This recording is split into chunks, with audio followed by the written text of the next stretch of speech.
மாமா ஓகேவா? தண்ணி வருதா? சொல்லல.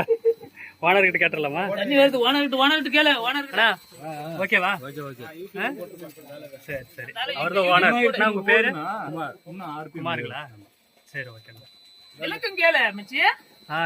எப்படி என்னன்னு விளக்கம் கேட்டு வீடியோ போடு. ஆமா போடுவா. நீ போடு. கொஞ்ச நேரம் வைங்க, அப்பதான் போட்டுக்கலாம். தண்ணி ஓட்டா அந்த பைப்ல இறக்கி விட்டுலாம்.